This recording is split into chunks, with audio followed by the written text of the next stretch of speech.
there.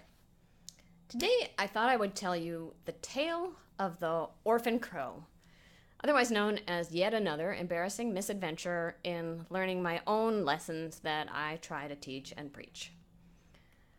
And it begins one Sunday morning a couple of weeks ago when I was sitting home reading the Sunday paper, and this is the cute little house across the street, and the lady that lives there bought it in 1952 when it was brand new, raised her 5 girls there, and lives there still. And so, of course, she's getting up there in years, and so all of us neighbors try and help out where we can. And on that Sunday morning, her daughter came over and knocked on my door, and she was in some distress because there was an injured bird in this lady's backyard, and it was being attacked and dive-bombed by crows, and the lady was getting really upset and stressed out by the situation. And so she knew I knew something about animals, and so she was really hoping I could come over there and help. So, of course, I rushed across the street, and this is what I saw. And I could kind of tell that maybe it was not injured, but it was just a baby. And I kind of knew that, like, oh, baby birds, maybe you're not supposed to pick them up, but it just seemed so inept and like just hapless and was sort of lurching around kind of drunkenly, and it didn't even try to get away when I approached it, and I was afraid it was just like prey to the lady's Australian shepherd, and it just didn't know, and the woman was so stressed out, and so I thought, okay, I'm going to have to intervene in this situation. And so I did what I do, and I just went into full-on Officer Hurley mode, and you can almost hear the theme song from Indiana Jones like playing in my head, like dun dun dun dun dun dun dun. And I went across the street back to my house, and I got a box, and I got a towel, and I came back to the yard, and I threw that towel over the baby bird, and I carried it off to the safety of my home. And then I set it down on my living room table, and I thought, now what? And so I did what people do, which is to type, "help, I found a baby crow," into the Google. And here's the very second result that I came to. Used my exact words, so I was like, okay, that's for me. And I was like, good, they understand me. Like, here's this baby crow that can't fly and is making one bad decision after another and is just ill-prepared to meet life. So what should I do?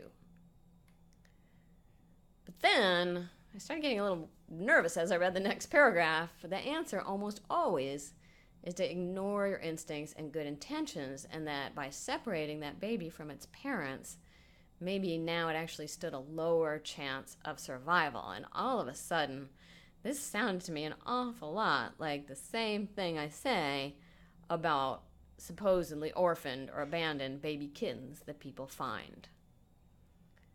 But then I thought, well, but, it was so helpless, and it was being attacked, and like I really had to do what I did. But then I read the next paragraph that explained to me that baby crows often leave the nest for a week or more before they can fly, and that's just part of their evolution. And what looked to me like crows attacking it was actually its parents and extended family advising it and protecting it and feeding and caring for it. And so it truly did not need my help. And if I was still arguing, they gave me some very clear points and questions to answer. And so I answered these. Do I see a damaged nest? No, I do not. Is this a nestling or a fledgling? I clicked on that link and I could see the difference. It was a fledgling. Did I see a dead parent nearby? No, I did not. Did I see blood or other signs of trauma? Nope, again. And so finally I convinced myself that I needed to just go sheepishly back across the street, explain the situation to my neighbor lady, and put that bird right back where I found it. And so that's what I did. I put it up in a bush, and it actually sort of like fell and hung by one leg and then sorted itself out. But the most moving thing is that once it got itself situated, the first thing it did was look up and start calling. And it was like, ah, ah! And no sooner had it called than these 2 birds, I saw them sitting in the tree next door. They must have been its parents. They started calling back, and they were like, ah, ah! And the baby was like, ah, ah! And then crows flew from all around the whole extended family, and they were like, ah, ah! And the baby was like, ah, ah! And it was, you could tell, it was like it was explaining. It was like, this lady came, and she picked me up, and it was so weird. She put a towel on me. And the adult crows were like, it's okay, Junior, we've got this now. We'll bring you some worms. Like, hang in there and just stay in that tree and don't mix with that lady anymore. And then if I had any doubts, I was reassured when I came back a couple hours later and just went to see if it was doing okay. And I got dive bombed by that whole family of crows that had now identified me as Dr. Kate Hurley, stealer of baby crows. So that was the little lesson that I should have known, but I had to relearn it again. And it just reminded me how helpful it can be to have something like this flow chart that I linked to from that article that gave me some really clear signposts of what to do and reassured me that I was doing the thing that was the very best chance for survival for that little crow. And so then I got to thinking, well, what would I find if instead of a baby crow, that had been a litter of baby kittens? And so I actually looked at the websites of the shelters around me, and this is worth doing, just sort of look at your website or the shelters around you as if you were someone who just was clueless and found a baby kitten. On 2 of the 3 closest shelters, I couldn't find anything about what to do with baby kittens. All I found was like what to do if I'd found an adult stray cat.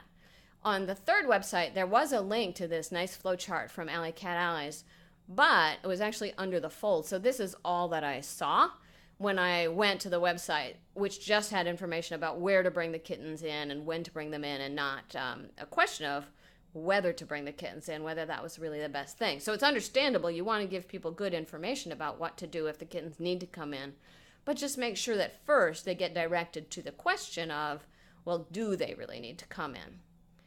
And then also I wondered what would happen if I typed this into the Google, like I didn't even know what shelter served my area.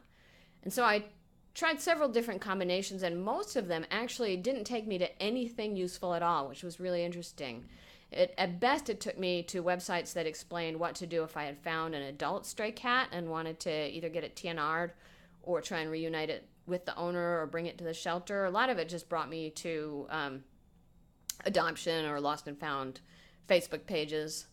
When I added in the word orphan, then I got to a couple of articles that were actually sort of helpful. So this one was from the Sacramento Bee, so it was local from a few years ago, and had some general information that was good, but no specifics on like what's your local shelter, where should you call for more information. And then also interestingly, for whatever reason, it linked to this blog from the New York City Animal Alliance from back in 2013 that did have some really detailed and helpful information. So just a little bit of advice, if you go through this exercise and you find, wow, like people aren't finding what I wish they would find when they do type into the Google. I asked our friend Christy Keith, who's a communications consultant with the Million Cat Challenge, what you can do to make sure that people do find what you've posted. And she said the best thing is if you can get local media to carry a little feature article like, hey, it's kitten season, and here's what to know, and here's what to do. And then from that article, link to your website where people can find more information. But also maybe at this time of year, think about just putting something right on the home page of your website or right on the main page people land if they are looking to see, what to do with a lost and found animal. And then think about just a few important points. First of all, identify and empathize with the person's desire to help, because that's where they're coming from, right? Like I was Kate Hurley, baby crow hero. I was going to help the bird. I was going to help my neighbor. Like I was really coming from a place of wanting to be helpful. And so that article, that baby crow article, really recognized that first and said, like, good for you. We know you're not trying to be a jerk or anything. You're trying to do the right thing. But then go right into stressing that it's normal for a mother cat to leave her kittens, that she's almost certainly close by, and the most important thing that people can do is just wait and watch. And remind people that kittens are usually better off staying where they are until they're old enough to come into the shelter. Less stress, lower disease risk, they get to grow up with their mom. And especially if foster care is impacted at the shelter, they're going to be much safer staying where they are, maybe with a little bit of support from the person who's found them to make sure that the family's getting enough food and has a safe place to be. And then link to a simple flowchart that helps guide people's decisions. This is a great place for a flowchart. And then once you've done all of that, maybe just double check. ask someone who doesn't know your website, doesn't know the situation, to just, what would you look for if you found some baby kittens? What would you do? What would you type into the Google, and see what results they come up with? And this is a flow chart from San Diego Humane, and we can provide some links to sample flow charts in the resources. But I thought this was a pretty good hierarchy to start with, asking if they're healthy or not. Next question is, are they old enough to be adopted or be TNR, to be separated from their mother, with some nice visuals that people can look at. Next question is, if they're not old enough, is there a nest or a hiding place, or can you put them somewhere safe? And then, does the mom return or not? And then the final question is, are they friendly or feral for when they are old enough? Do they want to come in for adoption or be adopted out by the finder with your help? Or are they candidates for TNR?